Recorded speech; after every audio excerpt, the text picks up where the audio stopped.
యొక్క మహా ఉన్నతమైనటువంటి కృపను బట్టి 2025 సంవత్సరం ఆఖరి మాసంలో సుమారుగా ఒక 20 రోజులు పూర్తి చేసుకునేటువంటి రీతిలో మనం ఉండడానికి దేవుడు కృప అందించాడు. ఇంకొక 10 రోజుల్లో కొత్త సంవత్సరంలోకి వెళ్తా ఉన్నాం. ఇది కూడా దేవుని యొక్క కృపే. ఎన్ని సంవత్సరాలు మారినా బ్రతుకుల్లో మార్పు అనేది మాత్రం రావట్లేదు అన్నట్టుగానే కొంతమంది జీవితాల్లో కనబడతా ఉంది. అయితే దీని గురించి నిన్న మాట్లాడాలనే ఆలోచన నాకు ఎంత మాత్రం లేదు, కానీ వాస్తవానికి ప్రకటన గ్రంథం 2025 సంవత్సరం అంతా కూడా పరిశీలించబోతున్నాం అన్నట్టుగానే పరిశీలించే కృప దేవుడు అందించారు. నేను కూడా అనుకోలేదు అవుతుందంటారా సంవత్సరం అంతా దీని మీద పరిశీలించేటువంటి అవకాశము అంత అవుతుందా అనుకున్నాను, కానీ దేవుడు ఒక సంవత్సరం ఏంటి 2026 సంవత్సరం అంతా కూడా దీన్ని ధ్యానించుకోవడానికి బోల్డ్ అంత మెటీరియల్, బోల్డ్ అంత మ్యాటర్ అంతా కూడా దాగి ఉన్నటువంటి గ్రంథం అని నేను నెమ్మదిగా గమనించడానికి, తెలుసుకోవడానికి దేవుడు కృప అందించాడు. అయితే ఈ ప్రకటన గ్రంథంలో ఒక అద్భుతమైనటువంటి విషయాన్ని ఈరోజు మీ అందరితో కూడా పంచుకోవడానికి ప్రయత్నం అయితే చేస్తాను. వాస్తవానికి లోకంలో చాలామంది క్రైస్తవ వ్యతిరేకులే కాదు, నాస్తిక వాదులే కాదు, దేవుడు అంటే ఏ విధంగా కూడా నమ్మకం లేనటువంటి, ఇష్టం లేనటువంటి వాళ్ళు కూడా తరచుగా ఎక్కువగా క్రైస్తవ్యం మీద వేసేటువంటి కొన్ని ప్రశ్నల్లో ప్రాముఖ్యమైనటువంటి ప్రశ్న ఏంటంటే, యేసయ్య ఒక్కడే నిజదేవుడు అని చెప్పి మీరు అంటూ ఉంటారు, యేసయ్య ఒక్కడే నీతిమంతుడని అంటూ ఉంటారు, యేసుక్రీస్తు ప్రభువారు ఒక్కరే న్యాయవంతుడని మాట్లాడుతూ ఉంటారు కదండి. నిజంగా దేవుడు అనేవాడు ఉంటే, నిజంగా ఉన్నవాడు యేసయ్య అయితే, ఆ యేసయ్య నిజంగా నీతిమంతుడు న్యాయవంతుడు అయితే ఇలాగెందుకు చేస్తాడండి అని చెప్పి ఒక ప్రశ్న వేస్తూ ఉంటారు మన క్రైస్తవ్యం మీద. ఏమనంటే, ఒక వ్యక్తి చెడ్డగా బ్రతుకుతాడని, నరకానికి పాత్రుడవుతాడని, ఈ వ్యక్తి చనిపోయిన తర్వాత ఖచ్చితంగా నరకానికే వెళ్తాడని తెలిసి కూడా దేవుడు ఆ వ్యక్తిని ఎందుకు పుట్టిస్తాడో, ఒక వ్యక్తి నరకానికి వెళతాడని తెలిసి కూడా అటువంటి వ్యక్తిని దేవుడు ఎందుకు పుట్టిస్తాడో, నరకానికి వెళతాడని తెలిసినప్పుడు ఆ వ్యక్తిని పుట్టించకపోతే బాగుంటుంది కదా. అలాంటప్పుడే కదా దేవుడు న్యాయవంతుడు నీతిమంతుడు అవుతాడు.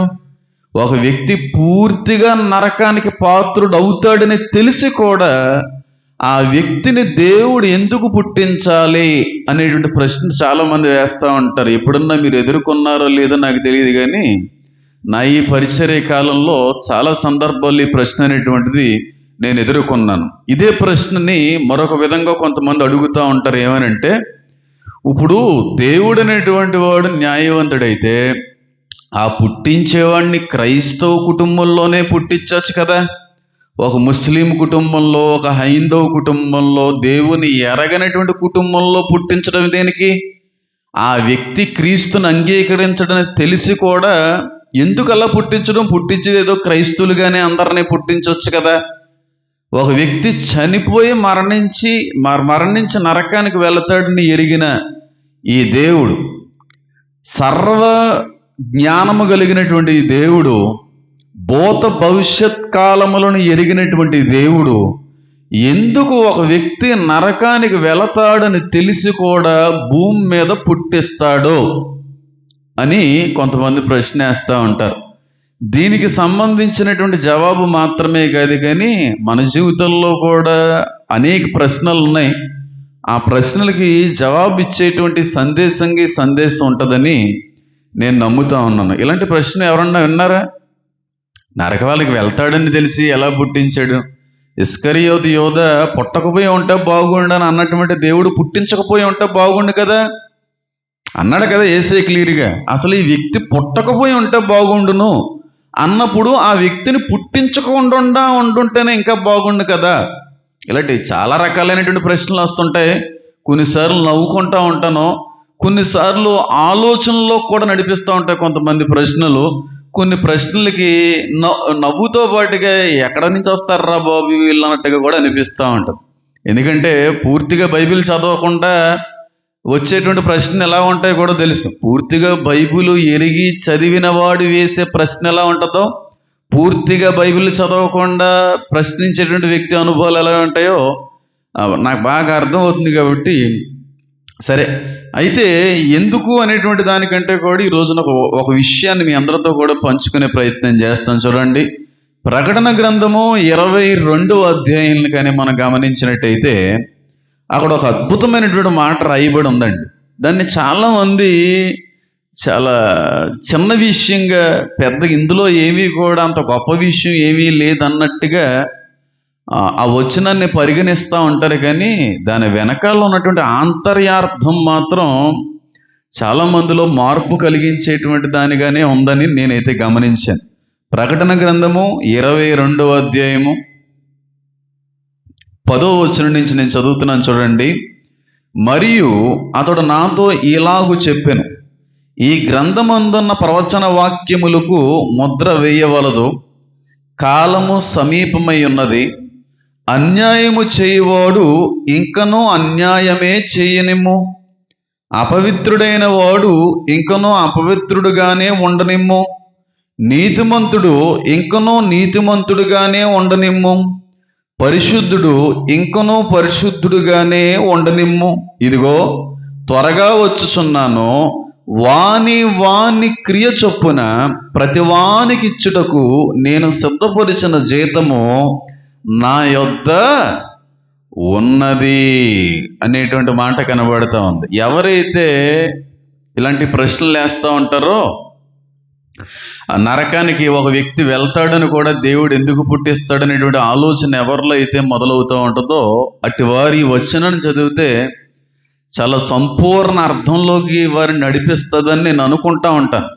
వాక్యం సెలవిస్తూ ఉంది, అన్యాయము చేయు వాడిని ఇంకనూ అన్యాయము చేయనిమ్ము, అపవిత్రుడు ఇంకనూ అపవిత్రుడుగానే ఉండను. దేవుడై ఉన్నవాడు ఈ మాట మాట్లాడడానికి అసలు అవకాశం ఉందంటారా?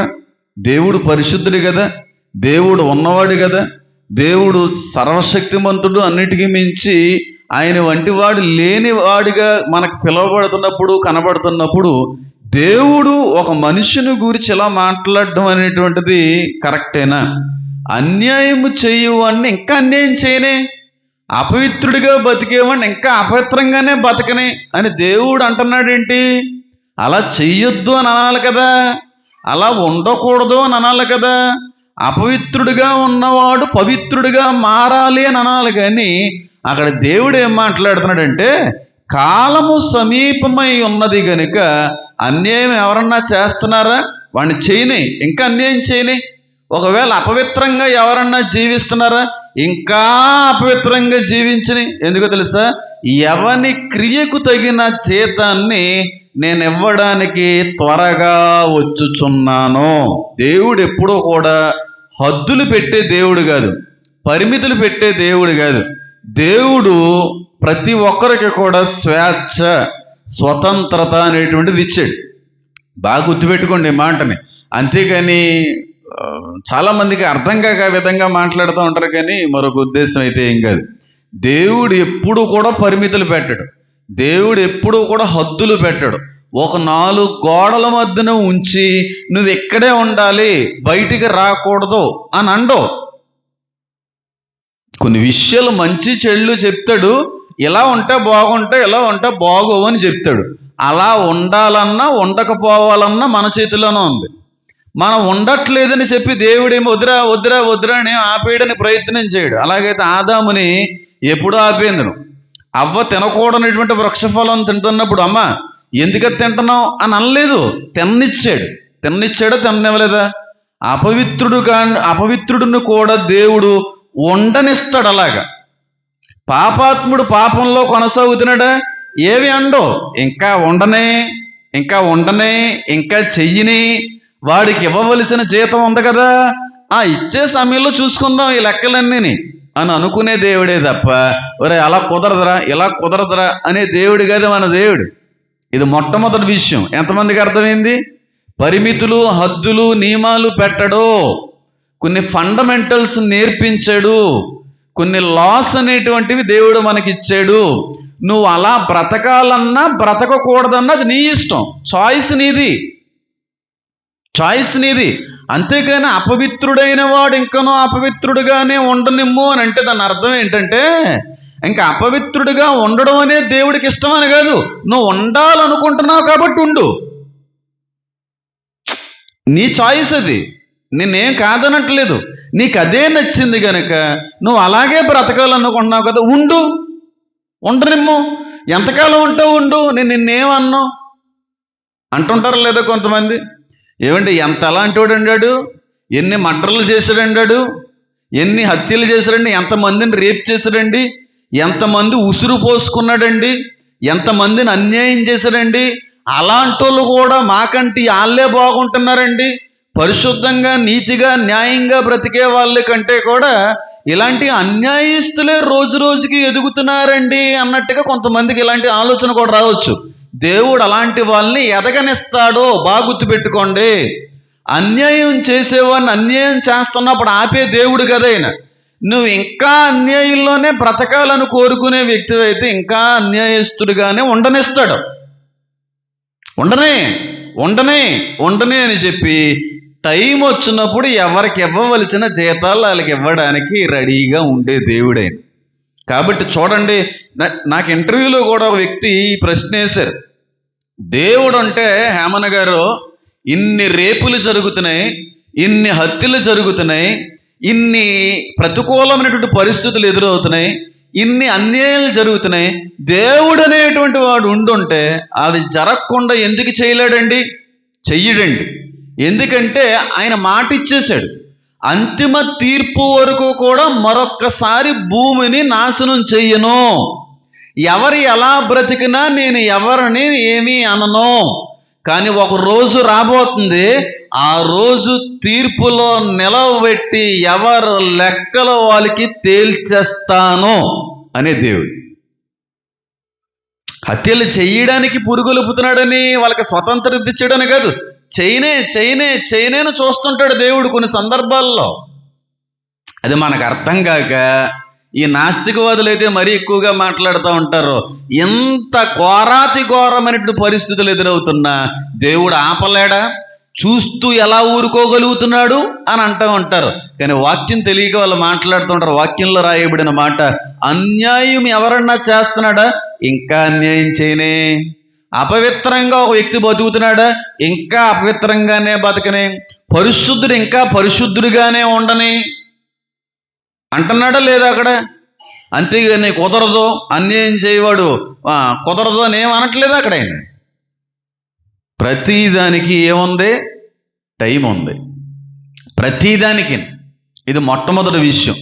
రెండో విషయం ఏంటంటే, నిజంగా ఒక మనిషి తప్పు చేసిన తర్వాత, పాపం చేసిన తర్వాత దేవుడు ఆ వ్యక్తికి ఆ సమయంలోనే శిక్ష విధించి ఆ వ్యక్తిని పూర్తిగా భూమి నుండి నిర్మూలన చేయాలని అనుకుంటే అసలు భూమి మీద ఒక మనిషి అయినా మిగులుతాడంటారా? దేవుడు తప్పు చేసిన వెంటనే శిక్షించాలి అని అనుకుంటే భూమి మీద ఈ రోజుకు ఒక్క మనిషి అయినా సరే మిగిలే అవకాశం ఉందంటారా? ఉండదు. ఎందుకంటే దేవుడు రోజు రోజుకి మనుషులకి ఏమిస్తున్నాడు? మారడానికి అవకాశం ఇస్తున్నాడు. కానీ మారను, నేను ఇలాగే ఉంటాను, సంవత్సరం క్రితం ఎలా అన్నానో ఇప్పుడు అలాగే ఉంటాను, అది నీ ఇష్టం. దేవుడిని ఏమి వచ్చి నన్నేమి పీకి పట్టుకుని ఏమి చంపేసే ప్రయత్నం చేయడు, లేదంటే లేపాలను కూడా ఏమి అనుకోడు. అది నీ ఇష్టం. అది మారతావని చూస్తున్నాడు, మారితే మంచిదే అంటున్నాడు, మారకపోయినా మంచిదే. ఇది దేవుడి యొక్క ఆలోచన విధానం. అర్థమవుతుందని నేను చెప్పింది. కాబట్టి ఇంకొక విషయం ఏంటంటే, ఒకవేళ నిజంగా ఒక మనిషి తప్పు చేస్తే వెంటనే దేవుడు శిక్షించడం అనేటువంటిది కానీ మొదలు పెడితే ప్రపంచంలో ఒక మనిషి మిగలడు. ఇది గుర్తుపెట్టుకోండి. ఈ ప్రశ్న వచ్చినప్పుడు, ఈ ఆలోచన వచ్చినప్పుడు ఇంకొక ఆలోచన కూడా రావాలి. నిజంగా వాళ్ళు ఆత్మీయ జ్ఞాన సంబంధులైతే అంటే అందరూ పాపంలోనే బతుకుతారంటే నేను నమ్మను. కొంతమంది నీతిమంతులు ఉంటారు, కొంతమంది మంచోళ్ళు ఉంటారు, కొంతమంది న్యాయానికే మారుపేరు అన్నట్టుగా బ్రతికేటువంటి వాళ్ళు కూడా ఉంటారు. ఇంక ఏ విధంగా మాట్లాడాలంటే, దేవుడు ఒక మనిషిని ఎలాగైతే చూడాలని అనుకుంటున్నాడో ఆ విధమైనటువంటి స్థాయికి వెళ్ళిన మనుషులు కూడా ఉంటారు. ఇంకా వాళ్ళకి తిరిగే ఉండదు, అంత మంచివారుగా ఉంటారు. మరి దేవుడు అనేవాడు ఒక మనిషిని ఎలాగైతే ఏ స్థాయిలో అయితే చూడాలనుకుంటున్నానో ఆ స్థాయిలోకి ఈ మనిషి వచ్చేసాడు కాబట్టి ఇంక ఈ పాపలోకంలో ఉండడానికి వీలు లేదని తీసేసుకోవాలి కదా. మరి ఎందుకు తీసుకోవట్లేదు? పాపం చేసినప్పుడు వెంటనే శిక్ష రావాలి కదా అని అడుగుతున్నటువంటి వ్యక్తులు ప్రశ్నిస్తున్నాను. చాలా మంది మంచోళ్ళు ఉన్నారు, దేవుడు వంటి వాళ్ళుగా కనబడతా ఉంటారు. మరి అంత మంచిగా బతికేటువంటి వ్యక్తులు సబాస్, ఇదే కదా నేను ఎదురు చూసేది, ఇంతకంటే ఏం కావాలి చాలు అని చెప్పి మనిషిని తీసేసుకోవాలి కదా. తీసుకోడు. మంచిగా బ్రతికేటువంటి వాళ్ళని అలాగే ఉంచుతాడు, చెడ్డగా బ్రతికేటువంటి వాళ్ళని కూడా అదే గుంపులో ఉంచుతాడు. ఎందుకు అంటే ఫుల్ పేమెంట్ ఇవ్వడానికి. ఎంతమందికి అర్థమవుతుంది నేను చెప్పేది? అర్థమవుతుందా? అందరికీ ఫుల్ పేమెంట్ ఇస్తాడు. మంచోళ్ళకి ఫుల్ పేమెంట్ ఇస్తాడు, చెడ్డవాళ్ళకి ఫుల్ పేమెంట్ ఇస్తాడు. పరిశుద్ధులకి ఫుల్ పేమెంట్ ఇస్తాడు, అపరిశుద్ధులకి ఫుల్ పేమెంట్ ఇస్తాడు. న్యాయవంతులకి ఫుల్ పేమెంట్ ఇస్తాడు, అన్యాయస్తులకి కూడా ఫుల్ పేమెంట్ ఇస్తాడు. ఎవరికి చెందవలసిన జీతాన్ని వాళ్ళకి ఫుల్గా అందించే న్యాయవంతుడు నా దేవుడు. అర్థమైందా నేను చెప్పింది? అంతేగాని పాపం జరుగుతున్నా దేవుడు అనేవాడు ఉంటే ఎందుకు పాపం చేయకుండా మనిషిని ఆపలేడు, ఆ మనిషిని లేపేయలేడు, ఆ మనిషిని పూర్తిగా భూమి మీద నుంచి నిర్మూలన చేయలేడు? ఈ దిక్కుమాల ప్రశ్నలు అడిగే ముందు మంచోళ్ళు కూడా ఉన్నారు, ఆ మంచి వాళ్ళని దేవుడు ఎందుకు తీసుకోవట్లేదు తన రాజ్యానికి? మంచిగా బ్రతుకుతున్నారు కదా చాలు అని చెప్పి అలా చేయడు. ఎందుకు అనంటే ఎవరికి ఇవ్వవలసిన పేమెంట్ ఫుల్గా ఇవ్వాలని కోరుకునే పెర్ఫెక్ట్ దేవుడు మన దేవుడు. అర్థమవుతుంది నేను చెప్పేది? ఇది ఏ విధంగా కాదు బోధించాల్సింది, వేరే విధంగా ఉంటుంది. ప్రసంగంలో అయితే వేరే లెవెల్ ఉంటుంది. ఇది మీకు అర్థవంతంగా వివరించేటువంటి ప్రక్రియ కనుక ఈ విధంగా నేను వివరిస్తున్నాను, కానీ దీన్ని ఇది వేరే లెవెల్ అవుతుంది ప్రసంగం. ఆ విధంగా చెప్పాలి, ఒక సెమినార్లో చెప్పే విధంగానే నేను చెప్పే ప్రయత్నం చేస్తున్నాను. అందరికీ అర్థమవుతుందని నేను అన్యాయము చెయ్యవాడు ఇంకనూ అన్యాయం చెయ్యవు నిమ్ము, అపవిత్రుడు ఇంకనూ అపవిత్రుడుగానే ఉండనేమో, మంచివాడు ఇంకనూ మంచివాడిగానే ఉండనేమో, పరిశుద్ధుడు ఇంకనూ పరిశుద్ధుడిగానే ఉండనిమ్ము అన్న గొప్ప దేవుడైన. ఎంతమందికి అర్థమైంది నేను చెప్పింది? అర్థమవుతుందా? కాబట్టి దేవుడు అందరికీ కూడా జీతం ఇవ్వడానికి సిద్ధంగా ఉన్నటువంటి దేవుడు అనేటువంటి విషయాన్ని గమనించాలి మీరందరూ కూడా. రెండో విషయం ఏంటంటే ఇలా అంటున్నానని ఎవరో కూడా తప్పుగా తీసుకోకండి. ఎవరు చేసినటువంటి పాపం వాళ్ళు అనుభవించి తీరాలి. ఎవరు చేసినటువంటి పాప కర్మలో వాళ్ళు అనుభవించాలి. పాపం అన్నా క్షమించబడుతుంది కానీ కర్మ మాత్రం మనిషిని వదలదు. గుర్తుపెట్టుకోండి ఈ మాటని. అది మంచైనా చెడైనా దానికి తగినటువంటి ప్రతిఫలం ప్రతి మనిషి కూడా అనుభవించి తీరాలి. నువ్వు చెడ్డ పనులు చేసావా, దాని కర్మ నువ్వు అనుభవించాలి. నువ్వు మంచి పనులు చేసావా, దాని కర్మ కూడా నువ్వే అనుభవించాలి. నువ్వు వద్దన్నా సరే వెంటాడేటువంటిది కర్మ. అంటే లోక సంబంధమైనటువంటి రీతిలో నేను మాట్లాడుతున్నాను. లేఖనానుసారమైనటువంటి రీతిలో మాట్లాడాలంటే నువ్వు చేసిన ప్రతి దానికి జీతం నీ వెంట పరిగెడుతుంటది, అది మంచైనా చెడ్డైనా. మంచి నాకు వద్దండి, నేను అసలు ఏదో ఉద్దేశించి ఎవరికి సహాయం చేయలేదండి, ఏదో వస్తుందని ఎవరికి ఈ విధమైనటువంటి సహకారిగా నేను లేనండి, లేదు అంటే దేవుడు చూస్తాడు, దేవుడు దీనికి ప్రతిఫలం ఇస్తాడని నేను అనుకుని చేసింది కాదండి అని అనుకున్నా, నువ్వు వద్దన్నా సరే నీకు రావలసినటువంటి ప్రతిఫలం ఖచ్చితంగా వచ్చేస్తుంది, మంచైనా చెడైనా. వద్దంటే కుదరదు, అనుభవించాలి. మంచి అనుభవించాలి, మంచికి తగిన ప్రతిఫలం అనుభవించాలి, చెడుకి తగినటువంటి ప్రతిఫలం కూడా తప్పకుండా అనుభవించాలి. వద్దండి, కుదరదండి, మాకు అవసరం లేదంటే అది కుదరదు. ఖచ్చితంగా కర్మ ఫలం అనుభవించి తీరాలి. లోకస్తులు మాట్లాడే మాట, క్రైస్తవుడిగా నువ్వు చేసిన ప్రతి పనికి జీతం పుచ్చుకొని తీరాలి. వద్దు కాదు అంటే కుదరదు. అది అక్కడ ప్రతిదీ నోటైపోతూ ఉంటుంది. అక్కడ మనకి ఏంటి దీనికి కూడా జీతం ఇస్తాడని ఒక రోజున మనం ఆశ్చర్యపడేటువంటి పరిస్థితులు ఉంటాయేమో. ఎంతమందికి అర్థమవుతుంది నేను చెప్పేది? కాబట్టి మంచికి జీతం ఇస్తాడు, చెడుకి కేడో జీతం ఇస్తాడు. ఈ వచనాన్ని బట్టి మనకు అర్థం కావాల్సింది అది. అన్యాయానికి జీతం ఇస్తాడు, ఫుల్ పేమెంట్ ఇస్తాడు. న్యాయంగా బ్రతికిన వాళ్ళకి కూడా ఫుల్ పేమెంట్ ఇస్తాడు. అపరిశుద్ధులకి ఫుల్ పేమెంట్ ఇస్తాడు, పరిశుద్ధులకి ఫుల్ పేమెంట్ ఇస్తాడు. నీతిమంతులకి ఫుల్ పేమెంట్ ఇస్తాడు, అనీతిమంతులకి అవినీతి పరులకి కూడా ఫుల్ పేమెంట్ ఇస్తాడు. ఎవరు చేసిన దానికి తప్పకుండా జీతం ఇచ్చి తీరే దేవుడైన. అర్థమైందా లేదా? ఇప్పుడు కొన్నిసార్లు మనం చేసిన దానికి తగిన జీతాలు రావు. కొన్నిసార్లు కొన్ని కంపెనీస్లో కొన్ని పనుల్లో చేసిన పనికి తగినటువంటి జీతం ఎవరు, కొంతమంది కష్టం ఎక్కువ జీతం తక్కువ. కానీ దేవుడి విషయంలో అలా జరగదు. దేవుడి యొక్క న్యాయపీఠం ముందు అలా జరగదు.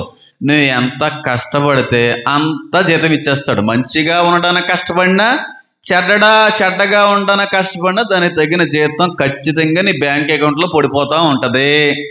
ప్రతి ఒక్కరికి ఒక బ్యాంక్ అకౌంట్ అనేటువంటిది ఉన్నది. ఆ అకౌంట్లో చేసిన పనులన్నింటికి సంబంధించిన వడ్డీతో పాటుగా పుష్కలమైన జీతం రెడీగా ఉంటుంది.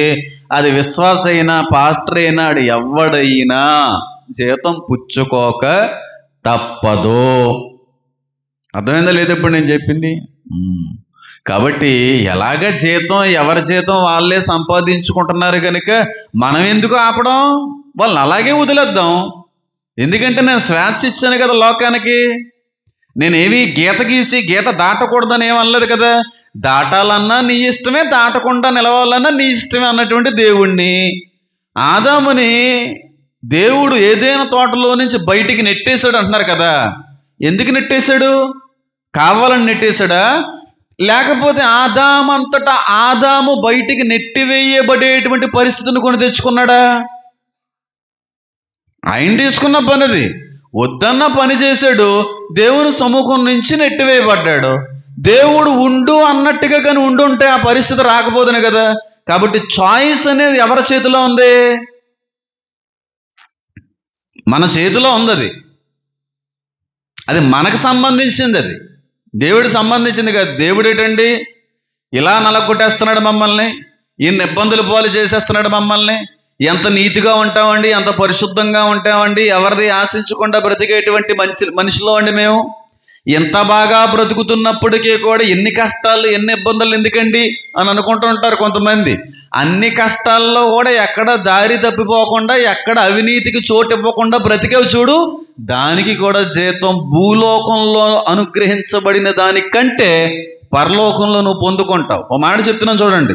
భూలోకంలో ఎవరైతే నీతిగా, న్యాయంగా బ్రతుకుతూ లెక్కలేనన్ని కష్టాలు వాళ్ళు అనుభవిస్తూ ఉంటారో, ఇన్ని కష్టాలు, ఇన్ని సమస్యలు ఎదురవుతున్నప్పటికీ కూడా ఎక్కడ అవినీతికి త్రోవ చూపకుండా, అవకాశం ఇవ్వకుండా బ్రతుకుతారో, భూమి మీద ఏమనుభవిస్తారో నాకు తెలియదు, కానీ పరలోకంలో మాత్రం ఎవరు ఊహించినంత గొప్ప ఫలాన్ని వాళ్ళు పొందుకుందురుగాక. ఇది నిజం. కాబట్టి ఈ తాత్కాలికమైనటువంటి, క్షణికమైనటువంటి జీవితంలో ఎదురయ్యేటువంటి సమస్యలని, కష్టాలను చూసి మీరు ఇబ్బంది పడకండి. ఇట్టి కష్టాల్లో కూడా నీతిగా నిలబడుతున్నారు చూడండి. ఇన్ని ఇబ్బందుల్లో కూడా న్యాయంగా, పరిశుద్ధంగా బతుకుతున్నారు చూడండి. దానికి తగిన ప్రతిఫలం దేవుడు తప్పకుండా ఒక రోజు నీకు ఇస్తాడు, అందులో సందేహం లేదు. కాబట్టి చాయిస్ అనేది ఎవరి చేతిలో ఉంది చెప్పాలి? మన చేతిలో ఉంది. నరకానికి దేవుడు ఒక వ్యక్తిని పంపించాలని ఉద్దేశం లేదు. ఎందుకంటే వాస్తవానికి నరకం అనేటువంటిది చెయ్యబడ్డానికి కారణం మనిషి కాదు కనుక. ఎవరో పడద్రోయబడినటువంటి దేవదూతల కోసం నియమించబడింది నరకం అనేది. మరి ఎవరి కోసమో సిద్ధపరిచిన నరకంలోకి దేవుడు నిన్నెందుకు పంపుతాడు? నిన్ను పంపట్లేదు, నువ్వు కావాలని వెళ్తున్నావు, ఆయన వద్దనట్లేదు అంతే. ఎవరిని కూడా దేవుడు పరలోకానికి బలవంతంగా కానీ, నరకానికి బలవంతంగా కానీ తీసుకొని వెళ్ళడు. పరలోకానికి నువ్వు వెళ్ళాలన్నా, నరకానికి నువ్వు వెళ్ళాలన్నా అది నీ చేతుల్లో ఉంది. అది దేవుని చేతికి సంబంధించినది కాదు. ఎవరిని కూడా దేవుడు నరకానికి బలవంతంగా త్రోసివేయడు. నీ అంతటిగా నీవు నాకు కావాలి నరకానికి వెళతే తప్ప దేవుడు నరకానికి ఏ ఒక్క వ్యక్తిని కూడా పంపించుటకు ఇష్టపడడు. ఎందుకంటే నరకం మనిషి కొరకు సిద్ధపరిచింది కాదు, దేవదూతలు, పడద్రోయబడిన దేవదూతల కోసం మాత్రమే నియమించబడింది నరకం. చాయిస్ నీ చేతిలో ఉంది. నరకంలోకి వెళ్ళాలన్నా నిన్నేం ఆపడు, వెళ్ళకుండా పరిశుద్ధంగా బ్రతకాలన్నా ఆయన నిన్నేం ఆపడు. రెండు మార్గాలు ఉన్నాయి. ఒకటేమో విశాల మార్గం, ఒకటేమో ఇరుకు మార్గం. ఇప్పుడు ఇరుకు మార్గంలో వెళ్ళాలి అన్నది దేవుడి యొక్క ఉద్దేశం. అలాగని చెప్పి అందరిని ఇరుకు మార్గంలో ఏమి బలవంతంగా ఏమన్నా నడిపించే ప్రయత్నం చేస్తున్నాడా? వెళ్ళండి, మీకు ఏ మార్గంలో మీకు కంఫర్టబుల్గా ఉంటే ఆ మార్గంలో వెళ్ళండి. లాస్ట్లో చూసుకుందాం. చేసినోడికి చేసినంత, పట్టినోడికి పట్టినంత, కష్టపడినోడికి కష్టపడినంత జీతం నా దగ్గర రెడీగా ఉంది. ఎవరిని ఆపడు.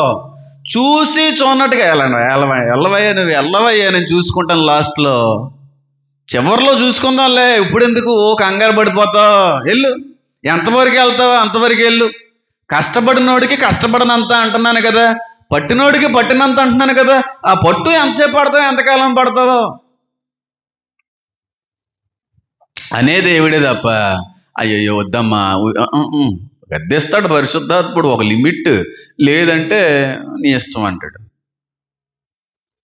నీ ఇష్టం అంటాడు. అంతేగాని ఇందులో బలవంతంగా నువ్వు పరిశుద్ధంగానే బతకాలి, బలవంతంగా నువ్వు నీతిగానే బతకాలి అనే దేవుడు కాదే. ఒకవేళ నిజంగా అలాంటి వాడైతే అని దేవుడు అని పిలరు, కఠినుడు అని పిలుస్తారు. కఠినుడు అని పిలుస్తూ ఉంటారు. నేను ఒక చిన్నది చెప్తాను. నా చిన్నతనంలో ఇక్కడ ఒక చేపల చెరువు గండి కొట్టింది. చాలాసార్లు గండి కొట్టేస్తూ ఉంటుంది. వర్షం ఏదన్నా ఎక్కువైనప్పుడు, తీవ్రమైనటువంటి వర్షపాతం నమోదైనప్పుడు చేపల చెరువులన్నీ కూడా నిండిపోయి గండి కొట్టేస్తూ ఉంటుంది. అంచు భాగం అంతా కూడా తెగిపోయి లోపల చేపలన్నీ బయటకు వచ్చేస్తుంటాయి. చిన్నతనంలో నేను విన్నాను ఆ మాట. ఇప్పటికీ నా చెవిన ఆడుతూ ఉంటుంది కనుక గుర్తొచ్చింది నాకు. చేపలన్నీ బయటకు వచ్చేస్తూ ఉంటే చాలామంది కర్రలు, చీరలు ఇవన్నీ పట్టుకుని వచ్చి చేపలు పడుతున్నారు. అయితే అందులో ఒక వ్యక్తి చేపలు పట్టడానికి వెళ్తుంటే ఇంకొక వ్యక్తి అక్కడ నిలబడి ఉన్నారు. ఏంటి పట్టొచ్చా అండి, ఎవరన్నా ఏమన్నా అంటారేమో కదండి, అలా పట్టకూడదేమో కదండి అని అంటే, ఈ చేపలు పట్టడానికి వెళుతున్నటువంటి వ్యక్తి అన్నటువంటి మాట ఏంటంటే, పట్టునోళ్ళకి పట్టినన్ని, కావలసినన్ని పట్టుకోవచ్చు, ఎవరు ఆపరో అని అన్నాడు ఆ వ్యక్తి.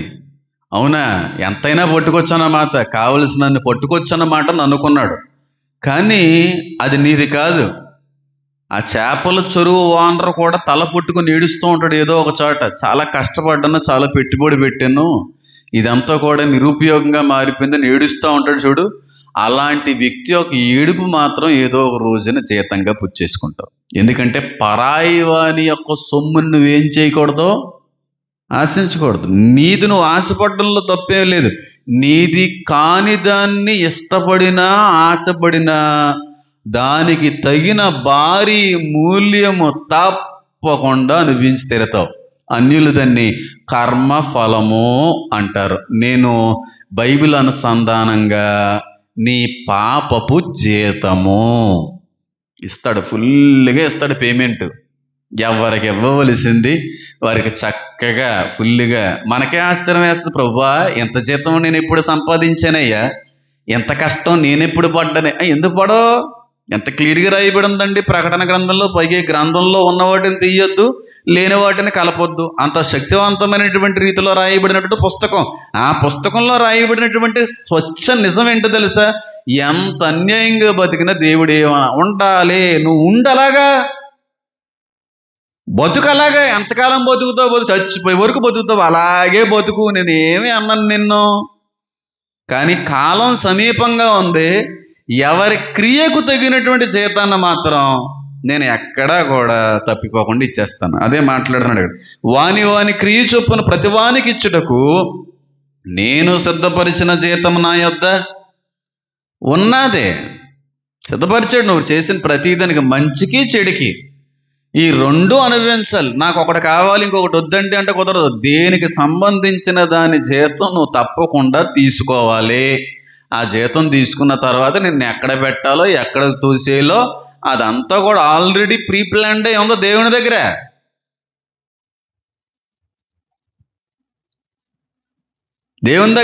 కాబట్టి బై చాయిస్ చేస్తున్నాం మనం. ఇది దేవుడేమి బై ఫోర్స్ ఏమి చేయించే ప్రయత్నం చేయట్లేదు. అలాగని చెప్పి ఆపడానికి కూడా ఆయన ఇష్టపడ్డ. బాగా గుర్తుపెట్టుకోండి ఈ మాటని. ఆపాలి అనుకుంటే అసలు పాపం భూలోకంలో జరగదు, జరగనివ్వడు. అసలు అవ్వన పండునే తిన్నవాడైనా ఆపాలి అనుకున్న దేవుడైతే, లోకం ఇంత భయంకరమైనటువంటి పాపంలో పడిపోవడానికి ఈ చిన్న పండు కారణం. ఈ పండు తినకుండా ఆపేస్తే ఏముండదు అని దేవుడు అనుకుంటే, అవ్వన పండు తినకుండా ఆపలేడా? మాట చెప్పలేడా? తినొద్దు అని అనలేడా? తింటున్నప్పుడు వచ్చి ముట్టద్దమ్మా, తినొద్దమ్మా అని అనలేడా? ఆపడైన నీ ఇష్టం అని వదిలేస్తాడు. ఎందుకంటే ఫుల్గా పేమెంట్ ఇవ్వడానికి స్వేచ్ఛ అనేది ప్రతి మనిషికి ఇచ్చాడు దేవుడు. అది క్రైస్తవుడికైనా, లోకస్తుడికైనా, మరి ఏ ఇతర మతస్థుడికైనా స్వేచ్ఛ అనేది ఉంది. క్రైస్తవులకి స్వేచ్ఛ లేదా? స్వేచ్ఛ ఉందా లేదా? ఇప్పుడు క్రీస్తుని అంగీకరించాం గనుక, రక్షణ పొందాము గనుక, ఇంకా పొరపాటును కూడా మళ్ళీ లోకంలో కలవడానికి వీలు లేదు అని అన్నాడు. కానీ కలుస్తుంటే ఏమన్నా ఆపేస్తున్నాడు? వచ్చి పేక పెట్టుకుని పిసికేస్తున్నాడు? ఏమన్నా కుదరదు అని ఏమన్నాడా? క్రీస్తుని అంగీకరించిన తర్వాత కూడా స్వేచ్ఛ ఉంది. నీ జీవితం నీ ఇష్టం, ఎవరో కాదంటావు. కానీ ఆ జీవితానికి భారీ మూల్యాన్ని చెందించడు చూడు ఆయన. మరి ఆయన అడుగుతాడు. ఎందుకంటే ఆయన చెందించినటువంటి మూల్యం మామూలు మూల్యం కాదు. అది ఆయనకి హక్కు ఉంది, ఆయనకి అధికారం ఉంది. కాబట్టి ఇది బై చాయిస్ అనేటువంటిది జరుగుతా తప్ప బై ఫోర్స్గా చేసేటువంటిది కానే కాదు. ఇంకొక చిన్న ఎగ్జాంపుల్ చెప్పి నేను ముందుకు వెళ్ళిపోవడానికి ప్రయత్నం అయితే చేస్తాను. చూడండి, లేఖనాల్లో మనం కానీ గమనించినట్టయితే చాలామంది మాట్లాడుతూ ఉంటారు, ఫరో చాలా మంచోడండి. అంటే నేను ఇది ఎక్కడ విన్నానంటే, ఒక హైందవ వక్త, నేనైతే పేరది చెప్పడం నాకు ఇష్టం లేదు, చెప్పినా వాళ్ళు ఏవి అనరు, కానీ నాకు ఇష్టం లేదంతే.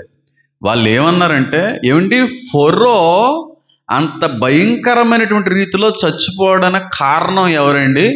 మీ దేవుడు కాదా అండి? మీ దేవుడే కదండి ఫరో అలా ఉండడానికి వాని యొక్క హృదయాన్ని ఏం చేశాడండి? కఠినపరిచింది మీ దేవుడే కదండి. ఆ వ్యక్తి అలా ఉండడానికి కఠినపరిచి మళ్ళీ ఆ వ్యక్తిని మళ్ళీ శిక్షించడంలో ఎంతవరకు న్యాయం ఉందండి అని అంటూ ఉంటారు కొంతమంది. నన్ను అడిగాడు ఒక పెద్ద ఆయన, అడిగారు, ఫోన్లోనే అడిగారు, అది దీని మీద మాట్లాడాలనుకుంటున్నామంటే మాట్లాడదామంటే నేను డేట్ అయితే ఫిక్స్ చేస్తానంటే, అంతవరకు అవసరం లేదండి, కొన్ని సమాధానం చెప్తానని చెప్పన్నప్పుడు ఆయన ఏ వచనాలు పట్టుకుని మాట్లాడాడు. నిర్గమాకాండంలో కనబడేట్టు కొన్ని వచనాలు పట్టుకుని మాట్లాడు. ఒక విషయం చెప్పిన ముందుకు వెళ్తాను చూడండి. దేవుడు ప్రతి వారికి వారి వారి జీతాన్ని ఇస్తారండి, కానీ జీతం అందరికీ సమానంగా ఉండదు. మంచి చేసినటువంటి వ్యక్తికి సమానంగా ఉండదు, చెడు చేసినటువంటి వ్యక్తికి కూడా సమానంగా ఉండదు. జీతమో సమానంగా ఉండదు, శిక్ష కూడా సమానంగా ఉండదు. ఎవరు చేసినటువంటి పాపాన్ని బట్టి వారికి తగిన శిక్ష అనేటువంటిది అమలు చేయబడుతుంది. అంతేగాని అందరికీ ఒకే రకమైన శిక్షలు ఉండవు. బాగా గుర్తుపెట్టుకోండి మాటని. అందరికీ ఒకే రకమైనటువంటి జీతాలు, కిరీటాలు కూడా ఉండవు. ఒక్కొక్కరి భక్తిని బట్టి, ఒక్కొక్కరి నీతిని బట్టి, ఒక్కొక్కరి పరిశుద్ధతను బట్టి వారి వారి జీతాలు పొందుకుంటారు. కానీ జీతాలు ఫుల్ పేమెంట్లోనే వస్తాయి. శిక్షలు కూడా అంతే, అందరికీ అంతే. ఒక్కొక్కరు ఒక రకమైన శిక్ష, చేసిన దానికి తగిన శిక్ష ఉంటుంది తప్ప అందరికీ ఒకే రకమైన శిక్ష నరకంలో కూడా ఉండదు అని నేను అంటాను. అంటే కొంతమంది అన్యులు కొన్ని గ్రంథాలు పట్టుకుని, గరుడ పురాణం ఇలాంటి మాటలు పట్టుకుని, ఈ తప్పు చేసినోడు ఈ విధంగా శిక్షించబడతాడు, ఈ తప్పు చేసినోడు ఈ విధంగా శిక్షించబడతాడు అని చెప్పి వాళ్ళు మాట్లాడుతూ ఉంటారు. అది ఎంతవరకు కరెక్టో నాకు తెలియదు. కానీ శిక్షలు కూడా సమానంగా ఉండవు. శిక్షలు కూడా సమానంగా ఉండవు. నేను ఎక్కడో విన్నానో, ఇది వాస్తవానికి వాక్యానుసారమైన విషయం కాదు, అది విన్నాను అంతే. నాలుకతో చేసినటువంటి తప్పుకి నాలుక అనుభవించాలని నాలుకను కోసేస్తారని, చేతులతో చేసినటువంటి తప్పులకి చేతుల రంపాలతో తెగ నరుకుతారని, అలాగే ఒక్కొక్క రకమైనటువంటి అవయవానికితో చేసినటువంటి తప్పుకి అట్టి రకమైనటువంటి తీర్పులు, శిక్షలు ఉంటాయని నేను విన్నాను. అది కరెక్ట్ అని నేను అనట్లేదు, కానీ ఒకవేళ బహుశా ఉన్నా ఆశ్చర్యపడక్కర్లేదు. ఎందుకంటే ఎవరి నీతిని బట్టి, ఎవరి భక్తిని బట్టి ఒక్కొక్కరికి ఒక్కో రకమైనటువంటి కిరీటాలు ఇవ్వబడినప్పుడు నరకంలో కూడా వారి వారి పాపాలను బట్టి శిక్షలు అమలు చేయబడతాయి అంటాను నేను. అందరికీ ఒకే రకమైనటువంటి కిరీటాలు ఉన్నాయా? కొంతమందికి జీవ కిరీటం ఉంది, కొంతమందికి మహిమ కిరీటం ఉంది, కొంతమంది విశ్వాస కిరీటం ఉంది. ఇలా కిరీటాల్లో చాలా రకాలు ఉన్నాయి, శిక్షల్లో కూడా రకాలు ఉంటాయి. నేను మొన్న ఏదో చిన్న షార్ట్ ఏదో చూశాను, అది కరెక్ట్ కాదని నాకు తెలియదు, కానీ ఏంటంటే అది ఒక స్త్రీ అంటే బయట వ్యభిచరించేటువంటి స్త్రీల గురించి వాళ్ళ గ్రంథాలు చెప్తున్న మాట ఏంటంటే, ఎంతమందితో అయితే, ఎంతమంది పురుషులనైతే ఈ స్త్రీ కలిసిందో అంతమంది పురుషుల యొక్క వేడిమితో బగబగా మండుచున్నటువంటి స్తూపాలు అక్కడ నిలవబడితే ఈ స్త్రీ ప్రతి కాలుతున్నటువంటి స్తూపాన్ని హత్తుకోవాలి, అంత వేదన ఉంటుందని అదొక వీడియో. అది ఎంతవరకు కరెక్టో తెలియదు నాకు. అలాంటి ఆ వ్యక్తులు అగ్ని స్తంభాల్లాగా అక్కడ వచ్చి పట్టుకుంటే దాన్ని బలవంతంగా పట్టుకొని హత్తుకొని ఇస్తారంట. ఎందుకంటే ఆ రోజు హత్తుకున్నావు కనుక. అది అమలు అయితే మంచిదే. సేమ్ అదే ప్రతిరూపాలు, అదే ప్రతిమలతో అక్కడ అలా అంటుంది. అది ఎంతవరకు కరెక్టో తెలియదు, అలా మాట్లాడుతూ ఉంటారు. కాబట్టి శిక్షల్లో కూడా సమానత్వం అనేది ఉండదు. ఎవరి శిక్షకి, ఎవరి పాపానికి వారికి తగినటువంటి శిక్షలు ఉంటాయి. మర్డర్ చేసినోడికి ఒక రకమైన శిక్ష ఉంటుంది, అబద్ధవాడినోడికి ఒక రకమైన శిక్ష ఉంటుంది. చట్టపరంగా మనం చూసిన, న్యాయ వ్యవస్థల పరంగా మనం చూసిన ఆ శిక్షలే ఉంటాయి. అంతేకాని ఇప్పుడు ఒక వ్యక్తిని, అత్యాచారం చేసినటువంటి వ్యక్తిని మరణశిక్ష లేదంటే మరణం చేసిన దానికి తగిన శిక్ష ఇవ్వడం, ఏ తప్పుగా శిక్ష ఉంటుంది. నరకంలో కూడా అలా ఉంటుంది, అదే జీతం. ఆ వ్యక్తి అంటాడు కదా, ఫరో అనేటువంటి వ్యక్తి అలా మారిపోవడానికి మీ దేవుడు కాదా? మీ దేవుడు కాదా ఫరో యొక్క హృదయాన్ని బండగా చేసింది, కఠినపరిచింది మీ దేవుడు కాదా అని అంటూ ఉంటారు. ఇది ఎంతవరకు కరెక్ట్? దేవుడే చేశాడా ఫరో హృదయాన్ని కఠినంగా? రాయిలా చేసేసింది ఫరో హృదయాన్ని దేవుడేనా? ఇది కరెక్ట్ అండి అన్నవాళ్ళు చేతులు ఎత్తండి. చేశాడా? అయితే ఒక విషయం చూడండి, నిర్గమాకాండం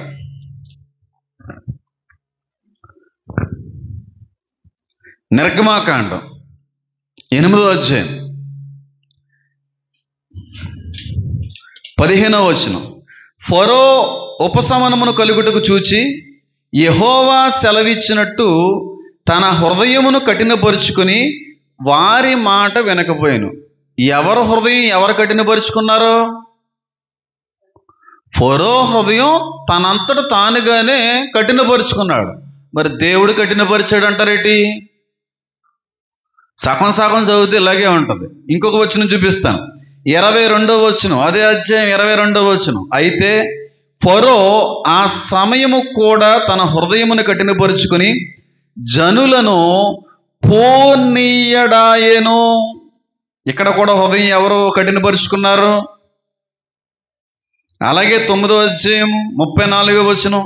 అయితే ఫరో వర్షమును, వడగండ్లను, ఉరుములను నిలిచిపోవుడు చూచి అతడును అతని సేవకులు ఇంకా పాపము చేయుచు, ఇంకా అన్యాయము చేయువాడు ఇంకనూ అన్యాయముగానే చేయనిము, ఇంకనూ పాపము చేయుచు తమ హృదయములను దేవుడు కఠినపరిచిరి అనందా, కఠినపరుచుకొనిరి అనందా.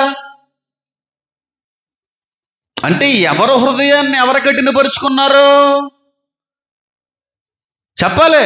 ఫరో హృదయాన్ని తన కఠినపరుచుకున్నాడు, తనంతటగా తాను కఠినపరుచుకుంటూ వెళ్ళాడు. దేవుడు దాన్ని యాక్సెప్ట్ చేశాడు. సరే, నీ హృదయం ఇలాగే ఉండాలని కోరుకుంటున్నావు కదా, ఈ హృదయమే నీకు నచ్చింది కదా, సరే ఐ యాక్సెప్టెడ్ దట్ అన్నాడు. నేను దాన్ని అంగీకరిస్తున్నాను అన్నాడు. అర్థమైంది ఇప్పుడు నేను చెప్పింది? ఇప్పుడు నేను మొండోన్ని అయిపోయానండి, నేను కఠినుడిని అయిపోయానండి, ఎంత దుర్మార్గుడిని అయిపోయానంటే అంత దుర్మార్గుడిని అయిపోయాను అనుకుందాం. ఇప్పుడు అంత దుర్మార్గపు హృదయాన్ని నేను ఇలాగే ఉండాలి అని అనుకుంటున్నాను. అప్పుడు దేవుడు ఏమంటాడంటే, ఓకే నీ గుండెను నేను అంగీకరిస్తున్నాను, నీ దుర్మార్గపు హృదయము నేను అంగీకరిస్తున్నాను. నువ్వు అలాగే ఉండాలనుకుంటున్నావు కదా, సరే నేను కూడా రూఢిగా దీన్ని అంగీకరిస్తున్నాను అన్నాడు. అంటే యాక్సెప్ట్ చేశాడు అన్నమాట హృదయాన్ని, ఫరో యొక్క హృదయాన్ని. దేవుని యొక్క మహిమని రుజువుపరుచుకోవడానికి అక్కడ ఉన్నటువంటి ప్రజలందరి ఎదుట తనంతట తానుగా అక్కడ నిరూపించుకోవడానికి, తన ప్రజలకి దేవుని మీద అపరిమితమైనటువంటి విశ్వాసాన్ని కలిగించుకోవడానికి దేవుడు ఒకానొక సందర్భంలో ఆ విధంగా వ్యవహరించడు. కానీ ఫరో తర్వాత కాలంలో కూడా తనకి నచ్చినట్టుగానే తన హృదయాన్ని ఏం చేసుకున్నాడు, కఠినపరుచుకున్నాడు. అలాగ తనకి నచ్చిన విధంగా కఠినపరుచుకున్న హృదయాన్ని దేవుడు ఆమోదించాడు, వద్దు అనలేదు. అపవిత్రుడైన వాడు ఇంకనూ అపవిత్రుడుగానే ఉండనేమో, సరే ఓకే నువ్వు ఇలాగే ఉండాలనుకుంటున్నావు, సరే నేను అంగీకరిస్తున్నాను అన్నాడు. దాన్ని ఆ విధంగా మనం తీసుకోవడం వల్ల కొంత అభ్యంతరంగా కనబడుతుంది. కానీ దేవుడు ఆ విధంగా చెప్పలేదు. అలా ఉండాలంటే నాకు ఇష్టమేనయ్యా, అలా ఉండడం కూడానే ఉండు అని యాక్సెప్ట్ చేశాడన్నమాట హృదయాన్ని. కానీ దేవుడే కఠినపరిచాడు అని అనకండి.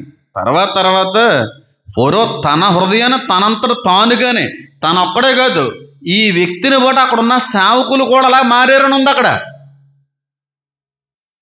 చూడండి అక్కడ. అయితే ఫరో వర్షమున వడగండ్లను ఉరుములు నిలిచిపోవుట చూచి అతడును అతని సేవకులు ఇంకా నిలిచిపోవుట చూచి, నిలిచిపోయిన తర్వాత ఆ వ్యక్తికి వాస్తవానికి పశ్చాత్తాపం, మారు మనసు రావాలి. కానీ రాకపోగి వ్యక్తి ఏం చేశాడు తెలుసా, అతడును అతని సేవకులను ఇంకా పాపము చేయుచు తమ హృదయములను కఠినపరుచుకున్నారు. దేవుడు కొన్ని సందర్భాల్లో ఎన్ని పాపాలు చేసినా ఏవి అండవు. దేవుడు ఏమీ అనలేదు గనక, ఏమీ అనట్లేదు గనక దేవుడు దీన్ని అంగీకరించారని అనుకోకండి. అంగీకరించడం కాదు అది, దానికి జీతం ఇవ్వడానికి ఫిక్స్ అయ్యాడని అర్థం. దేవుడు క్షమించేశాడు, దేవుడు ఏం అనట్లేదు కాబట్టి దేవుని దృష్టిలో ఇది పాపం కాదు, అంత సీన్ లేదు. దానికి తగిన జీతం ఇవ్వడానికి ఆ విధంగా ఆయన ఫిక్స్ అయ్యాడని అర్థం. ఎందుకంటే ఇక్కడ దేవుడు వాళ్ళ మీద ఉగ్రతను ఆపిన తర్వాత ఈ వ్యక్తి వెంటనే పశ్చాత్తాపంలోకి రావాలి. కానీ ఈ వ్యక్తి ఏం చేశాడు, దేవుడు ఇంకా ఆపేశాడు గనక ఇది తప్పు కాదని దేవుడు అనుకున్నాడేమో గనక మళ్ళీ పాపం చేయుట ప్రారంభించినట్టుగా కనబడతా ఉంది. కాబట్టి ఫరో యొక్క హృదయం దేవుడు పూర్తిగా కఠినపరిచాడని నేను అనట్లేదు. కానీ ఫరో కూడా తన హృదయాన్ని ఆ విధంగా మార్చుకున్నాడు. దేవుడు దాన్ని యాక్సెప్ట్ చేశాడు. ఆయన పతనాన్ని ఆయన కోరి తెచ్చుకున్నాడు. ఎంతకంటే భయంకరమైన పాపం చేయలేదా ఇంకో వ్యక్తి? ఎవరో చెప్పండి. ఎంతకంటే భయంకరమైనటువంటి రీతిలో వ్యవహరించినటువంటి వ్యక్తి లేడా? ఎవరో చెప్పండి. ఎవరో తెలీదా? ఎవరై ఉంటారు? ఆ వ్యక్తి పశ్చాత్తాపం పడి క్షమాభిక్షను దేవుని నుంచి పొందుకున్నాడు. ఎవరో చెప్పనా? నెబుకద్నెజరు అలా మారలేదా? ఈ సంపాదించిందంతా కూడా నా వల్ల కాదా, నేను కాదా దీనికి మూలము అని అనుకున్నాడు. దేవుడు వెంటనే వ్యక్తిని ఏం చేశాడు, ముత్తేశాడు, గడ్డి తినిపించాడు, పశువుల్లో ఒక పశువుగా మార్చేశాడు. మెంటల్ ఇల్నెస్ వచ్చేసింది, అంటే పిచ్చోడిగా మార్చాడు దేవుడు. కొంతమంది మతిస్థిమితో ఉండదు చూడండి, కొంతమందికి బుర్ర సరిగ్గా పనిచేయదు, కొంతమందికి అలా మారిపోయాడు నెబుకద్నెజరు. జుట్టు పెరిగిపోయింది, గోళ్ళు పెరిగిపోయినాయి, గడ్డి తిన్నాడు. వాడు ఏం చేస్తున్నాడో వాడికే తెలియకుండా మతిస్థిమితం కోల్పోయినటువంటి వ్యక్తిగా అడవిల్లోకి పారిపోయాడు. ఎందుకంటే ఆ వ్యక్తి దేవుని ఎదుట గర్వించాడు గనక. ఆ గర్వించినటువంటి వ్యక్తి మళ్ళీ పూర్వ వైభవాన్ని పొందుకున్నాడా లేదా? అలా పిచ్చోళ్ళలాగే చచ్చిపోయాడా? చెప్పాలి. నెబుకద్నెజరు పిచ్చోళ్ళలాగే చచ్చిపోయాడా? రాజుగా మళ్ళీ పునర్వైభవాన్ని తెచ్చుకొని రాజుగా మరణించాడా? అంటే దాని అర్థం ఏంటి? ఒక వ్యక్తి కఠినాత్ముడిగా, మూర్ఖుడిగా, మొండివాడిగా ఉండిపోవాలని దేవుడి ఉద్దేశం కాదు. ఆ వ్యక్తి తనంతట తన మారతే దేవుడు క్షమిస్తాడో. కాదు కూడదు ఇలా ఉంటానన్నా ఆయన ఓకే చెప్తాడు. లేదు నా తప్పు నేను తెలుసుకున్నానని మారినా ఆయన క్షమిస్తాడు. ఇది దేవుల్లో ఉన్నటువంటి క్వాలిటీ. ఫరో పశ్చాత్తాపడలేదు. పశ్చాత్తాపడినట్టే పడి వాళ్ళని పోనిచ్చినట్టే పోనిచ్చి అనవసరంగా పంపిస్తున్నాయేమో, రేపటి నుంచి మనకు మళ్ళీ పనులన్నీ ఎవరు చేస్తారు అని తన హృదయాన్ని మళ్ళీ కఠినపరుచుకుని దేవుడు మళ్ళీ క్షమిస్తాడు అనుకున్నాడు. ఏటో మళ్ళీ రథాలు వేసుకుని దేవుని ప్రజల వెనకాల పరిగెట్టాడా లేదా? ఈసారి దేవుడు ఏం చేశాడు? బాబు నీ జీతం పెరిగిపోయింది నాయన, ఎంతకంటే ఎక్కువ జీతం నేను ఇవ్వలేను నాయన అని చెప్పి పాపం పరిపక్వమై మరణాన్ని కంటాదనేటువంటి మాట ఫరో విషయంలో నెరవేరింది. సముద్రం వచ్చి వాళ్ళందరినీ ఏం చేసింది? జల సమాధి చేసేసింది. ఎందుకు చేసింది? మారినట్టే మారి మళ్ళీ మొండడైపోయాడు. ఫరోనేం ముట్టలేదండి, దేవుడు ముట్టాడు అనుకుంటున్నారా? ఎంత భయంకరమైనటువంటి వ్యక్తిగా చివరి వరకు కొనసాగినా తన ప్రజలను బయటికి పంపించాడు. చాలు నాకు, నువ్వు ఎలా ఉంటావు నాకేటవయ్యా, నా బిడ్డలు నాకు కావాలి అనుకున్నాడు. కానీ ఆ పోన్లే క్షమించబడ్డాను, దేవుని కృపను పొందుకున్నాను అనుకోలేదు ఈ బుద్ధిహీనుడు. మళ్ళీ పోక్ చేయడం, మళ్ళీ రెచ్చగొట్టడం, మళ్ళీ వాళ్ళని ఇబ్బంది పెట్టే ప్రయత్నం చేశాడు. ఈసారి మాత్రం దేవుడు ఊరుకోకుండా ఏం చేసేసాడు? మొత్తం జల సమాధి చేసి పడేసాడు. దేవుడు కొన్నిసార్లు క్షమించేస్తాడు. ఆ పోన్లే, నేను అనుకున్నది జరిగింది కదా, నా వాళ్ళు నా చేతికి వచ్చారు కదా, నా వాళ్ళు విడుదల పొందారు కదా, ఇంకా వాడు ఎలాంటోడైతే ఏముంది, మరణం తర్వాత ఎలాగ తీర్పులోకి వస్తారు కదా అని దేవుడు వదిలేశాడు. కానీ ఈ వ్యక్తి తనకు సంబంధించినటువంటి ఉగ్రతని, కర్మఫలాన్ని తనంతట తానుగానే తెచ్చిపెట్టుకున్నాడు. ఇది ఫరో. కానీ నెబుకద్నెజర్ అలా చేయలేదు. దేవుడు కృపను పొందుకున్నాడు. వ్యక్తి క్షమించమని అడిగాడు. తన గర్వాన్ని, తన అతిశయాన్ని విడిచిపెట్టి ఎప్పుడైతే దేవుని దగ్గర వేడుకున్నాడో మళ్ళీ నెబుకద్నెజర్ని ఏం చేశాడు? మాంసపు గుండెగా మార్చేశాడు. క్షమించాడు, మళ్ళీ పునర్వైభవాన్ని ఇచ్చాడు. నెబుకద్నెజర్ దేవుణ్ణి తెలుసుకున్నాడు. ఇది దేవుడికి సంబంధించిందా మనకు సంబంధించిందా? చాయిస్ మనదే. అది మన చేతుల్లో ఉంది. మంచి జీతం కావాలా, చెడ్డ జీతం కావాలా అనేది మన చేతులకి సంబంధించింది. ఇప్పుడు నా కొడుకు ఒక సబ్జెక్టులో కొంచెం వీకు, ఆ సబ్జెక్ట్ మీద వాడికి ఇంట్రెస్ట్ లేదు, ఆ సబ్జెక్టులో కొంచెం రాణించడం కూడా కష్టం. మేమేం అనవండి, చదివితే చదువు, లేకపోతే మనకి ఇంట్రెస్ట్ ఉంటే చెయ్యి అంటాం. ఇప్పుడు ఆ సబ్జెక్టులో వీక్ కనుక స్కూల్ మేనేజ్మెంట్ ఈ వ్యక్తిని మందలించడం మొదలుపెట్టారు. తిట్టడమో పనిష్మెంట్ ఇవ్వడం ఏదో చేశారు. వీడి ఇంటికి వచ్చి నాకు పనిష్మెంట్లు తిట్టడాలో గిట్టడాలో ఉంటే నేను స్కూల్కి వెళ్ళడం మానేస్తాను అన్నాడు. ఆవిడ మా ఇంట్లో ఒక వ్యక్తి స్కూల్ దగ్గరికి వెళ్ళి, మా పిల్లోడు చదివినా చదవకపోయినా మీకు అనవసరం, కొట్టడానికి మాత్రం వీల్లేదు అని అన్నారు. అంటే అప్పుడు వాళ్ళు ఏమన్నారంటే, మీరే ఏమనొద్దంటే మేమేమంటామండి అని అందంగా మాట్లాడారు. రేపు రోజున సబ్జెక్టులో ఫెయిల్ అయిపోయాడు అనుకోండి, మా ఇంట్లో వాళ్ళు వెళ్ళి ఆ స్కూల్ యాజమాన్యాన్ని ప్రశ్నించడానికి సరిపోరు. ఒకవేళ ప్రశ్నించడానికి వెళ్తే నిలువున సిగ్గుపరుస్తారు. అది మనం చేసుకున్నది. అది మేము ఇలాగే ఉంటాము, ఉన్నంతకాలం మాత్రం హ్యాపీగా ఉండాలి, దేవుడు ఏం అనకుండా ఉండాలి అనుకుంటూ ఉంటాడు దేవుడు. కానీ ఒక రోజు రాబోతుంది కదా తీర్పు రోజు. అప్పుడు మాత్రం నన్ను ఏటయ్యా మార్చలేదు, నన్ను ఎందుకు ఆ రోజునే తప్పించలేదు, ఆ మనసును ఆ రోజే ఎందుకు తీసేయలేదు, తీసేసి ఉండుంటే నేను ఇలా ఉండకపోదును కదా అని అంటే నిలువున ఒళ్ళు చీరేస్తాడు ఆయన. దేవుడు ఎందుకు చేస్తాడో అది నీకు సంబంధించింది. హృదయము అన్నిటికంటే భయంకరమైనది, మోసకరమైనది. అది నీకు సంబంధించి. నీ హృదయం నిన్ను మోసం చేస్తుందా, దేవుడు హృదయం వచ్చి నిన్ను ఏమైనా మోసం చేస్తుందా? అర్థమైంది నేను చెప్పింది? కాబట్టి ఒక వ్యక్తిని నరకానికి పంపించడం అనేది దేవుడి ఉద్దేశం కాదు. మన చేతికి సంబంధించింది. మనం చేసిన ప్రతి పనికి సంబంధించినటువంటి జీతం తప్పకుండా పుచ్చుకొని తీరాలి. అది మంచైనా చెడైనా. వద్దంటే కుదరదు. వద్దు వద్దు ప్రభువా, నేను ఆశించి ఏమీ చేయలేదయ్యా, బేదలకు హెల్ప్. నువ్వు ఆశించి చేసినా చెయ్యకపోయినా ఇచ్చేయవలసింది ఇచ్చేయాలి అంతే. అది మంచైనా వెంటాడేస్తుంటదమ్మా, గుర్తుపెట్టుకోండి. చెడు వెంటాడుతుంటది మనల్ని, మంచు కూడా వెంటాడుతూ ఉంటుంది. పరిశుద్ధతకు సంబంధించినటువంటి ప్రతిఫలం వెంటాడుతూ ఉంటుంది, పాపానికి సంబంధించిన ప్రతిఫలం కూడా మనల్ని వెంటాడుతూ ఉంటుంది. నువ్వు వద్దు, కాదు, కుదరదంటది అది కూడా. నేను అక్కడికి వెళ్ళిపోతాను, నువ్వు చేసింది నీ వెనకాల వస్తాను కానీ వేరే వాడి వెనకాల నేను ఎందుకు వెళ్తానమ్మా అంటది అది. ఎక్కడికి పోదు. దేవుడు క్షమిస్తాడో కానీ దానికి సంబంధించిన ప్రాయశ్చిత్తం నువ్వు ఖచ్చితంగా అనుభవించి తీరాలి. దాని యొక్క పర్యవసానం నువ్వు ఖచ్చితంగా పొందుకొని తీరాలి.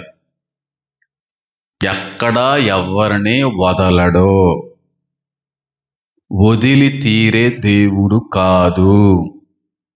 రాజుల్నే వదలలేదు, ప్రవక్తల్నే వదలలేదు, అభిషేకించబడినటువంటి శిష్యులనే. మనం వాళ్ళకంటే గొప్పవాళ్ళం అయితే కాదని నేను అనుకుంటున్నాను. కర్మ అనుభవించి తీరాలి. దాన్ని బట్టి నీ వల్ల పిల్లలు కూడా అనుభవిస్తారని ఉంది బైబిల్లో. కనీసం నీ పిల్లల కోసమైనా జాగ్రత్తగా బతుకుతావు అనే ఆలోచనతో ఆయన అక్కడ మాట్లాడారు. ఉంటాయి కొన్ని శాపాలు, ఎందుకు ఉండవు? శాపాలు ఎందుకుంటే ఏముండవు అంటుంటారు కొంతమంది క్రైస్తులు. ఎందుకు వెంటాడుతుంటాయి? మంచి వెంటాడుతుంటది, చెడు వెంటాడుతుంటది. నీ కర్మ నిన్ను విడిచి ఎక్కడికి పోదు. త్రాచుపావైన కొన్ని రోజుల తర్వాత ఈ వ్యక్తి కనబడట్లేదని మర్చిపోవచ్చేమో. నువ్వు చేసిన కర్మఫలం ఎప్పటికీ నిన్ను మర్చిపోదు. తీర్పు వరకు నిన్ను వెంటాడుతూనే ఉంటుంది. చిన్నదైనా పెద్దదైనా ఏదైనా. ఎంతమందికి అర్థమైంది నేను చెప్పింది? ఇలాంటి వాక్యాలు చెప్పి మా గుండె నిండా భారం ఉంచేస్తున్నారండి, బరువు అయిపోతుందని అనుకుంటున్నారేమో. మరి చివరి దినాల్లో ఇవి ఉండకపోతే ఆశీర్వాదాలు, దీవెనలు ఉంటాయా? సిద్ధపడాలని దేవుడు ఈ విధంగా మనకి మరొక అవకాశం ఇస్తున్నాడు అనేటువంటి భావనలోకి మనం రావాలి. చాలా మంది మారుతున్నారు, చాలా మంది కమెంట్స్ చేస్తుంటే నాకు చాలా ఆనందం వేస్తుంది. నా భర్త గారు ఎలా మారారండి, అలా మారారండి. ఒకప్పుడు ఇలా ఉండేవాడు కదండి. ఎంత చక్కగా మరీ వచ్చి ఆ టైంకి వాక్యం పెట్టి పాస్టర్ గారు అని చెప్పి వింటున్నారండి. మనకు పెళ్ళికి వెళ్తే వైజాగ్ వెంట వాళ్ళది. ఆ వైజాగ్ నుంచి వచ్చిన వాళ్ళు, సార్ మీ వాక్యాలు లేనిదే మాకు దినచర్య మొదలవదో ముగించబడదండి. ఎంతగా దీవించబడ్డామంటే అంతగా దీవించబడ్డామండి. నాకు తెలిసిన వాళ్ళు ఎప్పుడు వాళ్ళ ఇంటికి వెళ్ళినా ఎప్పుడు వాక్యం పెట్టుకునే ఉంటారంట వాళ్ళు. ఇంకెంతకంటే నాకు ఇంకేమి గొప్ప ప్రతిఫలం కావాలి చెప్పండి? ఇదే నా ప్రతిఫలం నేను కోరుతాను. ఏమో దేవుడికి దానికి సంబంధించిన ప్రతిఫలం ఏం సిద్ధపరచాడో నాకు తెలియదు. అర్థమవుతుంది నేను చెప్పేది? కాబట్టి ఎవరిని దేవుడు నరకంలో ఉండడానికి పుట్టించడు, అందరికీ అవకాశం ఇచ్చాడు. ఇప్పుడు పుట్టుక క్రైస్తవులు అందరూ పరలోకానికి వెళ్ళిపోతారని గ్యారంటీ ఏమీ లేదు. పుట్టుక హిందువులు అందరూ నరకానికి వెళ్ళిపోతారని కాదు. మనం తెలుసుకోవాలి. తెలుసుకునేటువంటి ఆలోచన, ఆధారాలు అన్నీ కూడా దేవుడు ప్రపంచంలో ఉంచాడు. అలా మారిన వాళ్ళు బోల్డ్ మంది ఉన్నారు. మా తాతయ్య గారు ఉన్నారు, ఒక నాన్నగారు. ఆయన మహా గొప్ప శివభక్తుడైన, ఒంటికాళ్ళ మీద తెల్లవారుజామున చలినీళ్ళతో స్నానం చేసి తపస్సు చేస్తూ ఉండేవారు. ఆ వ్యక్తికి మేము బలవంతంగా ఏం బాప్తీసం ఇవ్వలేదు. తనంతట తానుగా తెలుసుకుని ఆయన చివరి దినాల్లో ప్రతి ఆదివారం భార్య భర్తలు వచ్చి వాక్యం విని వెళ్ళేవారు. వాళ్ళు దేవుడంటే సంపూర్ణ అవగాహన కూడా వాళ్ళకి ఏమీ లేదు. ప్రభు అనేవారు అంతే. బాప్తీసం వాళ్ళంతటిగా వాళ్ళు కోరారు, తీసుకున్నారు, తాతయ్య గారు ఇచ్చారు. చక్కగా తెల్లటి బట్టలు, తాతయ్య గారు లాల్చీ పైజామా వేసుకునేవారు. ఆయన గొప్ప వ్యాపారవేత్త కనుక అలవాట్లో ముందుకు వెళ్తున్నటువంటి అనుభవాలను బట్టి చక్కగా ప్రభువునందు నిద్రించారు. ఆ వెనకాల ఎన్నో తరాలకి లేనటువంటి ఆ ధన్యత దేవుడి తరానికి ఇచ్చాడు అనడానికి లేదు.